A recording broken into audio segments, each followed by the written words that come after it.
Hello, I'm Hugh Manfield and welcome to another installment of What Einstein Got Wrong. Now today we're going to be talking about the equivalence principle and gravitational mass. Now the equivalence principle is actually something Einstein got right, and it's a test of any new theory that it satisfies the equivalence principle. So what is the equivalence principle? Well, Einstein started out in special relativity with two different reference frames, one in motion relative to the other. And the equivalence principle, or what he called the first principle of relativity, is that all bodies of reference frame K or K prime are equivalent for the description of natural phenomena, whatever may be their state of motion. That means that you can run an experiment in either reference frame and the results should be equally valid. Now for special relativity, the motions are restricted to uniform linear motion.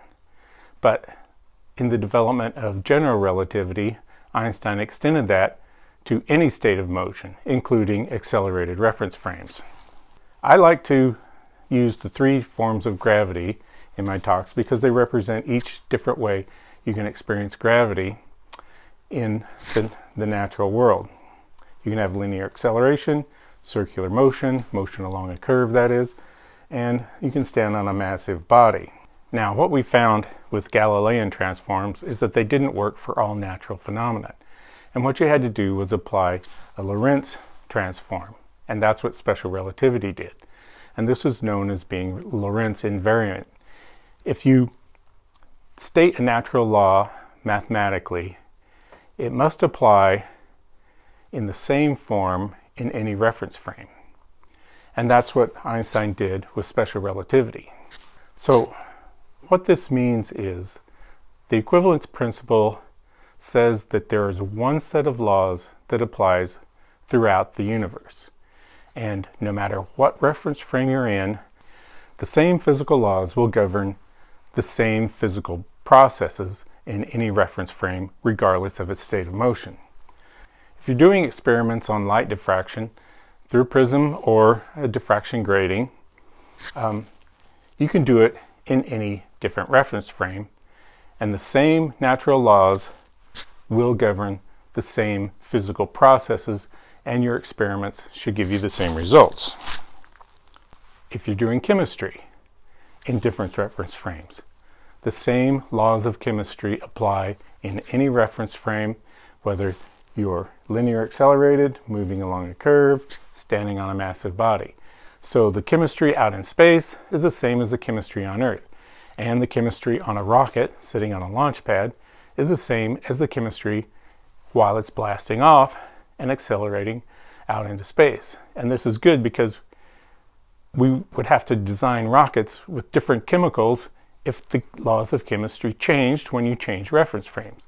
But they don't, and that's because of the equivalence principle. The same laws govern the same processes in any reference frame.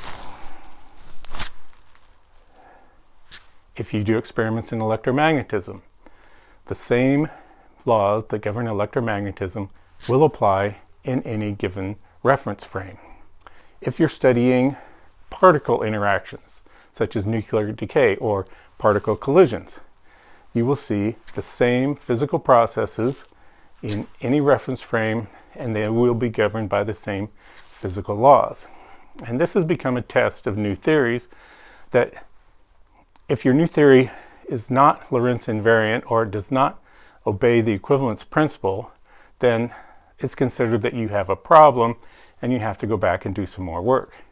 Now, if you actually came up with a situation where you had to apply different physics, a different natural law for a different reference frame, you would be violating the equivalence principle. But if you could prove that it was true, then you would be falsifying the equivalence principle, and that would be news. But you better be ready to back up your results. Unless, of course, you're Albert Einstein. He's already done it. If we have a rocket traveling through space with the rockets on, and we have a mass on a scale on the Earth, and we can fly that same mass, same scale on the rocket, According to Einstein, there are different laws of physics at work in the different reference frames. So this is really a violation of the equivalence principle.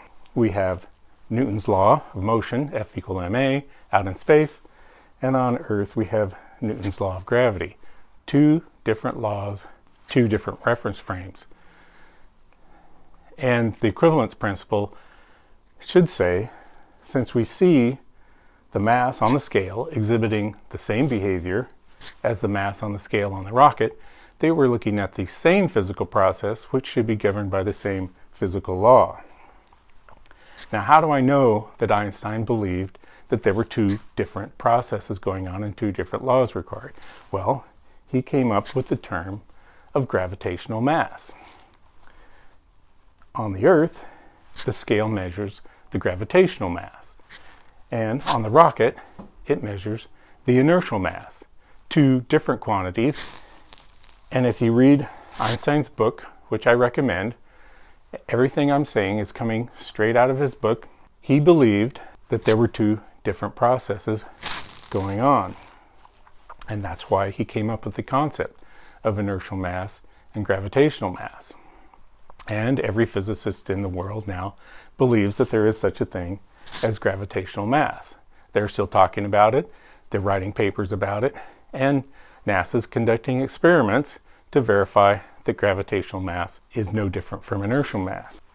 Is anyone in the world asking, why did Einstein violate his own equivalence principle in coming up with the term of gravitational mass? No, they're all out conducting elaborate experiments, launching satellites, writing papers, trying to discover the tiniest difference between gravitational mass and inertial mass. And then when they don't discover a difference, they say, well, look, Einstein was a genius. He was right. Well, let's look into it a little bit further. Was Einstein wrong? Yes. What was his mistake? His mistake was coming up with the term of gravitational mass in the first place. It's a violation of the equivalence principle. So what's really going on? There's only one set of physical laws. The first principle of relativity applies. So there really should be no distinction between gravitational mass and inertial mass in the first place. Drawn a diagram of the physicist's brain, just to make my point clear. Inside the physicist's brain are the concepts of inertial mass, gravitational mass. In fact, they've broken it down into more categories. They have active gravitational mass and passive gravitational mass. Well, these are ideas and concepts. But out here, in what we call the real world, the natural world, there is only one type of mass. These are just mental constructs that don't have any equivalent in the natural world. So if you're trying to prove that these are different from each other, you're never going to do it. That's not how to prove Einstein wrong. Einstein was wrong coming up with the term gravitational mass in the first place. So if we go back to the rocket out in space and the mass on the scale on the Earth, if we conceive of gravity as an acceleration, we can then apply the same natural law, Newton's second law of motion, F equals ma. And then we can see that there would be only one physical law at work, and this would preserve the equivalence principle. But Einstein wouldn't consider gravity as an acceleration. So in his book, he wrote these equations. The force you measure on the rocket is equal to the inertial mass times the acceleration, and the force you measure on the Earth is equal to the gravitational mass times the gravitational field intensity. Now, this is actually kind of messed up because clearly Einstein's sticking with his different physics approach. Gravitational mass, inertial mass, two different things that aren't necessarily equal. And yet, now he's adapted Newton's second law in both cases. And that's trending toward the same physics, supporting the equivalence principle while still violating it. So I'm saying this is just messed up. But it gets even worse. Then Einstein set out to find the relationship between inertial mass and gravitational mass. And he wrote these equations and said if the forces are equal, then the gravitational mass over inertial mass times the gravitational intensity will equal the acceleration. And if the gravitational intensity and the acceleration are the same thing, then gravitational mass over inertial mass equals 1. And people have gone along with this for over 100 years. But look at what he's doing. If you have two quantities, basic algebra tells you to solve for two quantities, two unknowns, you need two equations. And you might be saying, well, look, he has two equations. No, he doesn't have two equations. He has one equation written twice. He's just relabeled the terms. So he's trying to solve for two unknowns with one equation. That's just failing basic high school algebra. And if Einstein can't do basic algebra right, why should we trust him with tensor calculus? Anyway, all he's done is relabel the terms. So the only thing Einstein's proven is that something divided by itself equals 1. So after making this rather rookie mistake, Einstein declared that there's a new law of physics that says that inertial mass and gravitational mass will always be equal. And this has been enshrined in physics for 100 years. Let me try and show you again what Einstein got wrong. And I'm going to use a different example. Let's say I have a new theory about areas. And here on Earth, we define area as length times width. But out in space, since the physics out in space are different from the physics on the Earth, we define area as equal to breadth times the depth. So, with the areas being equal, we can write this next equation. The breadth over the length times the depth will be equal to the width. And if the depth and the width are equal to each other, the breadth over the length will be equal to 1. So look, I've just discovered a new law of geometry. Breadth and length are always going to be equal. Is everyone in the world going to marvel at my genius? Is NASA going to start launching satellites to test the tiniest difference between breadth and length? Are institutions around the world going to start trying to prove me wrong by discovering the difference between breadth and length? Well, I hope not, because that would be really stupid and a waste of time and money.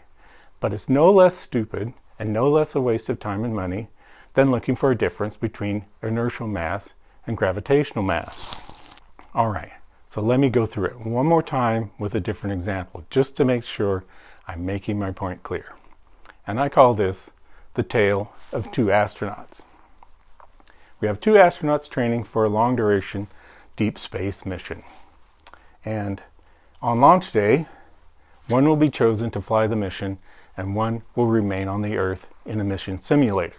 And nobody knows who it's going to be until launch day. So they all train equally and they all go to similar events. When launch day comes, Ricky is chosen to fly into space and Stan remains on the Earth in the mission simulator. But 9 days into the mission, both astronauts become sick. And they have exactly the same symptoms and the lab tests show identical results. So the mission doctor decides that they probably both have the same illness. Well, then he's called to Washington to brief the NASA director on the status of the mission. And at the mission briefing, the directors invited famous Dr. Onestone to sit in and listen. So, as the mission doctor is explaining that he believes they have the same sickness, Dr. Onestone interrupts the meeting and says, No. It's unthinkable that the astronauts have the same illness. After all, the environment in space is totally different from the environment on the Earth and involves different physical processes. No, we must proceed on the basis that Ricky in space has space fever and Stan on the Earth has Earth fever. Two different sicknesses. And the mission doctor says, but Dr. Onestone, their lab tests are identical. They're showing the exact same symptoms.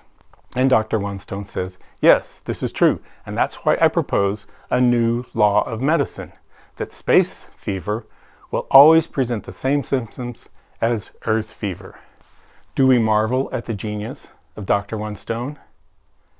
Do laboratories around the world begin testing space fever against Earth fever, trying to find the slightest difference between the two? Or do we kick Dr. Onestone out of the meeting for spouting nonsense? Well, I think we should kick him out of the meeting for spouting nonsense, just as we should kick Einstein out of the meeting for spouting nonsense about gravitational mass and inertial mass. That was a mistake. And it's a mistake that's been enshrined in physics. And to this day, physicists carry in their brains different concepts of different masses that don't exist in the natural world. Nature only has one kind of mass. The first principle of relativity, or the equivalence principle, is correct when we look at a mass on a scale on the Earth and a mass on a scale on a rocket. We are looking at the same physical process governed by the same physical law. There is no difference between the masses. And I know what you're thinking out there. Wait a minute. How can gravity on the Earth be the same as accelerating through space? Well, that's exactly the question you should be asking yourselves, because that's the question that you're led to by being consistent with the equivalence principle. The equivalence principle says that gravity on the Earth has to be the same as accelerating through space. And if you answer that question and you follow that path of reasoning, it leads you to fluid space theory. And fluid space theory leads you to answers for many of the current mysteries of physics. Fluid space theory shows how dark matter is actually a secondary component of normal gravity that arises due to relativity. Fluid space theory works harmoniously with quantum theory. Fluid space theory can tell us where the missing antimatter can be found in the universe. Fluid space theory leads to new insights into the shape of curved space and the very nature of matter itself. And fluid space theory leads to a cosmology that doesn't need dark energy. So, these are all wonderful things. So if people begin to embrace the equivalence principle instead of violating it and start thinking of gravity as an acceleration, as being something similar to accelerating through space, then the revolution in physics can occur. In 1916, Albert Einstein published his theory of general relativity based in part on the concept of gravitational mass, which is a violation of the equivalence principle. So the foundation of general relativity starts with a violation of the equivalence principle. Now, it also includes the bad math that I've shown you, and it's just bad science. His theory of 1916 has no foundation. So until next time, I'm Hugh Manfield.